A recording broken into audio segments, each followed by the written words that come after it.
El abogado leyó: todo será para el hijo mayor. Yo era el menor. Cuidé a mi madre durante su cáncer, mientras mi hermano viajaba por Europa. Ella le dejó todo a él. Siempre fue su favorito. Apagué el teléfono. No volví más. Un mes después, mi hermana me escribió: papá no quiere comer. Solo pregunta por ti. Le respondí: lo cuidé 3 años. Según el testamento, ya no es mi responsabilidad. No puedo creer que esté escribiendo esto, pero necesito sacármelo del pecho porque me está volviendo loco. La semana pasada fui a la lectura del testamento de mi mamá. Casa de $300,000, cuenta de ahorros, inversiones, todo para mi hermano mayor. Yo soy el menor y cuidé a mi mamá 3 años mientras él se paseaba por Europa.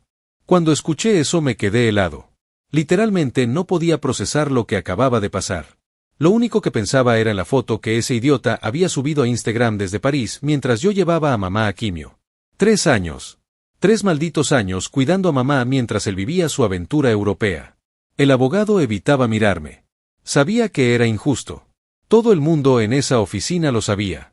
Mi hermana tenía los ojos rojos, pero no me miraba tampoco. Guardé el celular, me levanté de esa silla de cuero que olía a traición y salí del despacho. Nunca más volví. Pero déjenme contarles cómo llegamos hasta aquí. Todo empezó hace 3 años cuando mamá nos reunió en la sala. Tenía esa mirada seria que usaba cuando algo importante iba a pasar. Cáncer de páncreas, dijo. Etapa 3. Los doctores hablaban de quimioterapias agresivas, tratamientos experimentales, una lucha larga y dolorosa. Recuerdo exactamente dónde estaba sentado cada uno. Yo en el sofá pequeño, mi hermana en el sillón de papá, y mi hermano mayor apoyado contra la pared como si no pudiera quedarse quieto ni 5 minutos. Mamá explicó todo con esa calma forzada que usan los padres cuando quieren protegerte del pánico. Mi hermano fue el primero en hablar. Es temporal, dijo. Volveré pronto de Europa. Solo necesito terminar este proyecto en Barcelona, es una oportunidad única para mi carrera. Mamá asintió como si eso tuviera perfecto sentido. Como siempre. Yo tenía una promoción esperándome. Jefe de departamento en la empresa donde había trabajado 5 años. Más dinero, mejor futuro, todo lo que había estado construyendo paso a paso. Pero cuando vi a mamá ahí, pequeña en su bata de casa, supe que alguien tenía que quedarse. Alguien tenía que estar ahí para las citas médicas a las 6 de la mañana, para las noches cuando no podía dormir del dolor, para sostenerle la cabeza cuando vomitaba después de la quimio. Esa alguien iba a ser yo. Le dije a mi jefe que necesitaba tiempo. Family emergency, expliqué. Pensé que serían unos meses. Se convirtieron en 3 años. Mientras yo compraba pañales para adultos y aprendía a preparar comidas blandas que no le provocaran náuseas, mi hermano subía fotos desde Santorini. Semana perfecta en Santorini, escribía con emojis de sol. Mientras yo dormía en el sofá de mamá para escuchar si me necesitaba en la madrugada, él publicaba videos desde festivales de música en Ámsterdam. Mi novia se fue a los 8 meses. No te reconozco, me dijo. Siempre estás cansado, siempre estás estresado, siempre tienes que irte corriendo donde tu mamá. No culpo a Sara. Nadie firma para esto cuando empiezan una relación. Perdí el apartamento que tanto me había costado conseguir. Los ahorros se fueron en copagos médicos y medicinas que el seguro no cubría completamente. Mi hermano enviaba $500 cada 2 meses cuando se acordaba, como si eso cubriera algo más que los pañales. Pero mamá siempre había tenido su favorito. Desde que éramos niños, mi hermano era el inteligente, el exitoso, el que iba a conquistar el mundo. Cuando reprobó la universidad pública, papás le pagaron una carrera en universidad privada. Cuando yo necesitaba dinero para libros, me decían que buscara un trabajo de medio tiempo. Mi hermano era sensible, necesitaba apoyo diferente, decía mamá. Yo era fuerte, podía con todo. Tienes que cuidar a tu hermano mayor, me habían dicho toda la vida. Como si ser el menor significara que tenía que ser invisible. Durante los tratamientos, mamá me decía que me iba a compensar todo. Cuando esto pase, me iba a ayudar a reconstruir mi vida. Me iba a dar lo que merecía por haberme sacrificado por ella. Siempre te voy a recordar, mi niño, me susurraba cuando la ayudaba a bañarse en esos días donde apenas podía tenerse en pie. Mentiras. Mi hermano aparecía una vez cada 6 meses. Llegaba con regalos caros y historias increíbles de sus aventuras. Mamá se iluminaba cuando lo veía. Era como si todos esos meses de dolor y tratamientos desaparecieran cuando él entraba por la puerta. Tomaba fotos con ella, la subía a Instagram. Los comentarios lo llenaban de corazones. ¡Qué hijo tan amoroso! ¡Qué familia tan unida! La gente veía las fotos perfectas, no veía quien limpiaba el vómito a las 3 de la mañana. Cuando mamá murió, mi hermano llegó al funeral directo del aeropuerto. Tenía bronceado de Ibiza y una maleta nueva. Todos los familiares lo abrazaban, le decían lo siento por tu pérdida, como si él hubiera sido quien estuvo ahí todos esos años. Durante el velorio actuó como el hijo perfecto. Contó historias bonitas sobre mamá, lloró en los momentos exactos, recibió condolencias como si fuera el más afectado. Yo estaba ahí parado, agotado después de 3 años sin vida propia, y la gente apenas me dirigía la palabra. Una semana después vino la lectura del testamento. El abogado había conocido a nuestra familia por años. Sabía exactamente quién había estado cuidando a mamá. Cuando leyó esas palabras, casa, ahorros, inversiones, todo para el hijo mayor, su voz sonaba incómoda. Como si él mismo no pudiera creer lo que estaba leyendo. Yo me quedé ahí sentado, procesando lo que acababa de escuchar. 3 años de mi vida. 3 años que jamás me van a reconocer.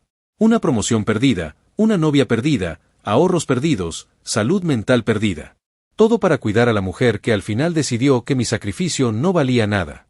Mi hermana finalmente me miró.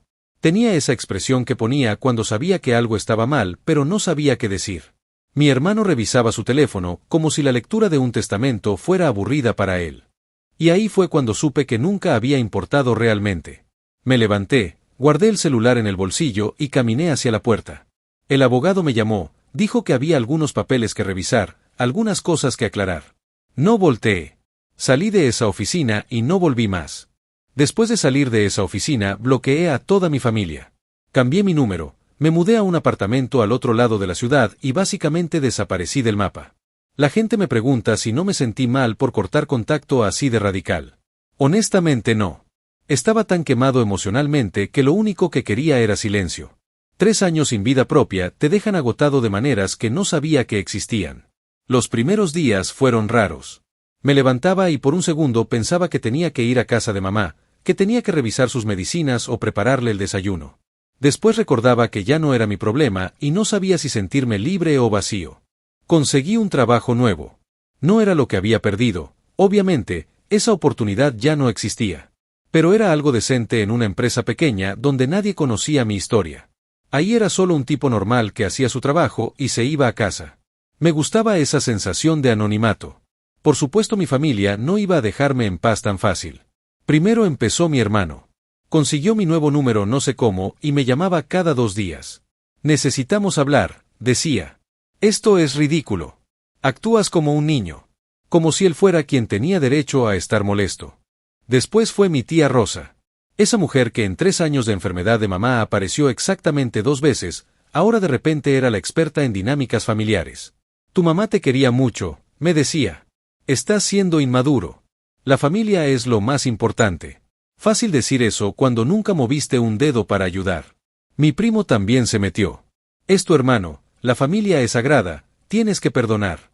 El mismo primo que cuando le pedí ayuda para llevar a mamá a una cita médica, me dijo que estaba muy ocupado con el trabajo. Era increíble. Toda esta gente que se había hecho la invisible durante los años duros ahora aparecía a darme lecciones morales. Como si cuidar a alguien enfermo fuera tan fácil como opinar sobre qué debe hacer otra persona.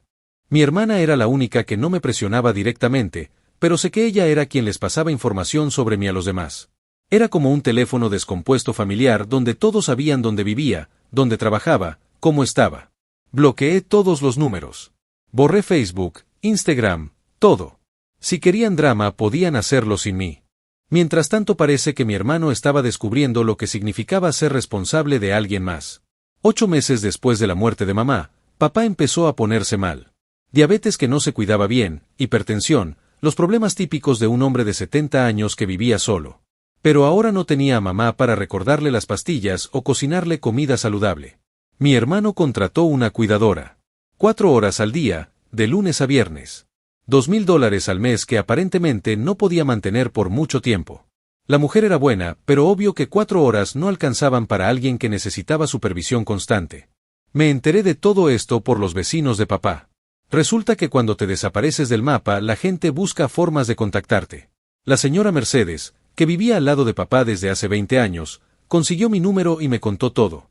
Papá había perdido como 10 kilos, me dijo.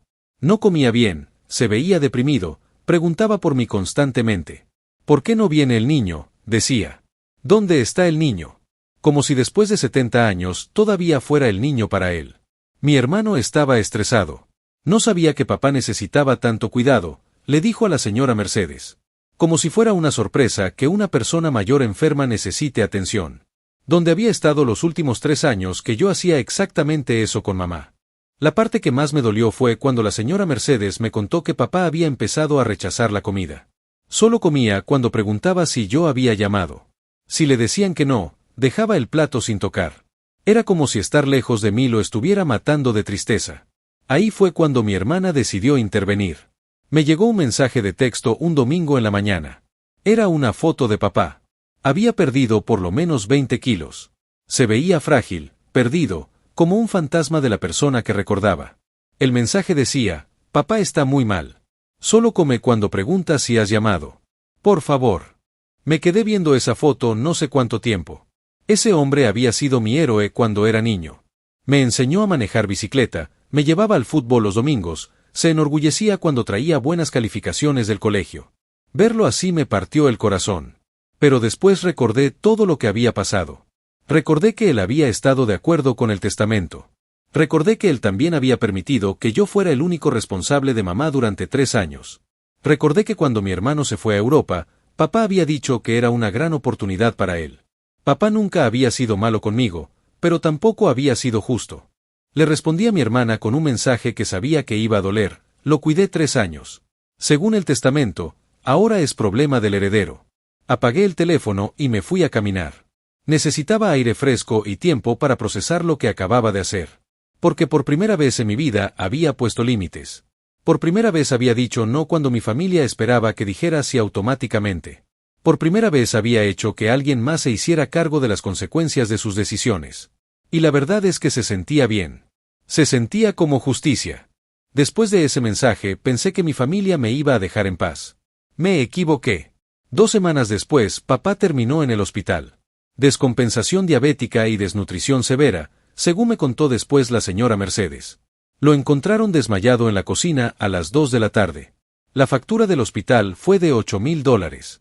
Mi hermano no podía pagarla. Resulta que vivir en Europa por 2 años y medio no había sido tan barato como pensaba. Resulta que mantener una cuidadora y los gastos médicos de papá tampoco. Resulta que ser el heredero venía con responsabilidades que no había calculado. Mi hermana me mandó mensaje tras mensaje. El hospital está preguntando por el hijo que cuidaba a mamá. Los doctores quieren hablar contigo. Papá no para de preguntar cuándo vas a venir. No respondí ninguno. Una semana después apareció mi hermano en mi trabajo. No sé cómo consiguió la dirección, pero ahí estaba, esperándome en el parqueadero cuando salí.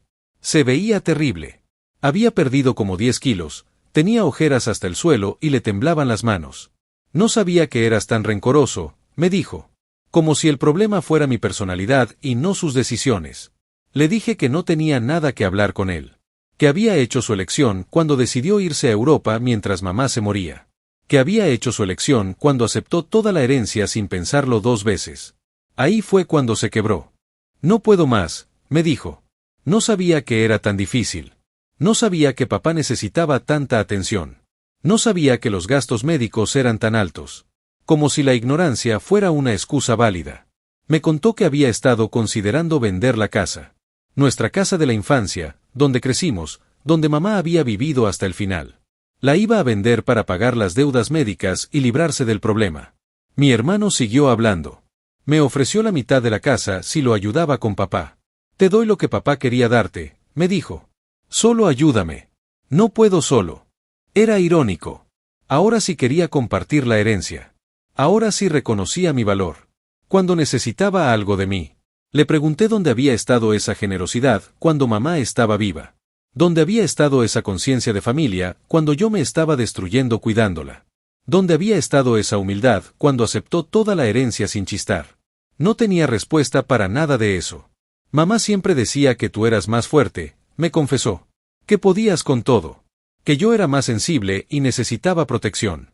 Como si ser fuerte significara que tenía que aguantar todo en silencio. Esa noche no pude dormir. No por culpa, sino por rabia. Toda mi vida me habían dicho que era el fuerte, el que podía con todo, el que no necesitaba ayuda. Y yo me lo había creído. Había cargado con esa responsabilidad como si fuera mi destino. Pero ser fuerte no significa ser estúpido. Y definitivamente no significa ser gratis. 2 días después fui al hospital. No para reconciliarme con mi familia, sino para ver a papá una última vez. Estaba despierto cuando llegué. Se le iluminó la cara como si hubiera visto un milagro. Niño, me dijo. Sabía que ibas a venir. Hablamos por 1 hora. Me pidió perdón por el testamento. Me dijo que había querido ser justo conmigo, pero que mamá lo había convencido de que mi hermano me necesitaba más. Que siempre había sabido que yo era quien se iba a hacer cargo de todo. Le dije que lo perdonaba. Y era verdad. Papá había sido débil, pero no malicioso.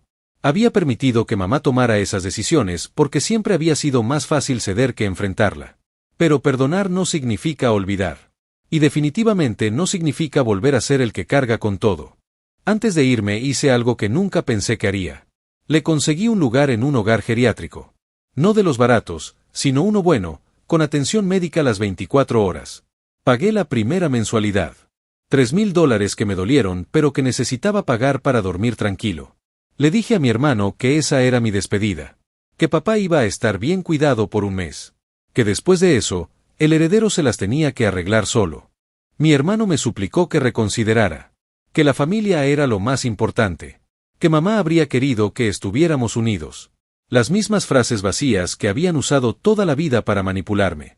Le dije que mamá había tenido su oportunidad de demostrar lo que yo valía para ella. Que había elegido. Y que yo también estaba eligiendo. Papá murió 6 meses después.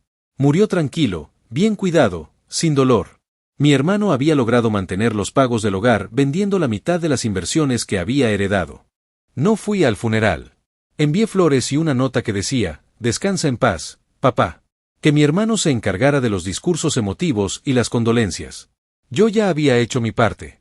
Ahora, 1 año y medio después, mi hermano vive en un apartamento rentado. Vendió la casa el año pasado para pagar las deudas médicas restantes. Trabaja en un trabajo que odia para mantenerse. Algunos familiares todavía me escriben de vez en cuando. Que soy cruel. Que la familia es sagrada. Que mamá habría estado triste de vernos así. Curioso cómo ninguno de ellos se ofrece a ayudar económicamente a mi hermano. Es más fácil criticarme a mí que abrir la billetera. Yo conseguí un trabajo mejor. Estoy en una relación sana con alguien que entiende la importancia de los límites. Voy a terapia y he aprendido que poner límites no es crueldad, es supervivencia. A veces pienso en mamá y me da tristeza. Pero ya no rabia. Ella hizo sus elecciones, y yo hice las mías. El favoritismo tiene un precio. Y finalmente no soy yo quien lo paga. Esta historia nos enseña varias lecciones importantes. El favoritismo familiar tiene consecuencias devastadoras. Cuando los padres crean dinámicas injustas entre hermanos, no solo lastiman al menos favorecido, sino que también perjudican al favorito al no prepararlo para la vida real. Los sacrificios no garantizan reconocimiento. Puedes darlo todo por alguien y aún así ser invisible para esa persona. El amor incondicional no siempre es correspondido, y está bien protegerte cuando esto sucede. Establecer límites no es crueldad, es supervivencia. Decir no después de años de decir sí se siente como traición para quienes se acostumbraron a tu disponibilidad infinita. Pero tu bienestar mental vale más que la comodidad de otros. Las responsabilidades vienen con los privilegios. Si alguien quiere heredar los beneficios, también debe aceptar las obligaciones. No puedes tomar lo bueno y rechazar lo difícil. La justicia no siempre viene del sistema, a veces la creamos nosotros. Cuando las instituciones, familia, sociedad, fallan en ser justas, tenemos el derecho y la responsabilidad de crear nuestra propia justicia estableciendo límites claros. Al final, esta historia nos recuerda que el amor propio no es egoísmo. Es necesidad. ¿Te gustó esta historia? Suscríbete a Ecos de Historia para más relatos reales que tocan el corazón y despiertan reflexiones. Historias de la vida, narradas con la profundidad y honestidad que merecen. Dale like, comparte y activa la campanita para no perderte ninguna historia que te haga pensar esto me pasó a mí, o conozco a alguien que vivió algo así. En Ecos de Historia, creemos que cada experiencia humana tiene valor y que compartir nuestras historias nos ayuda a sanar y crecer juntos.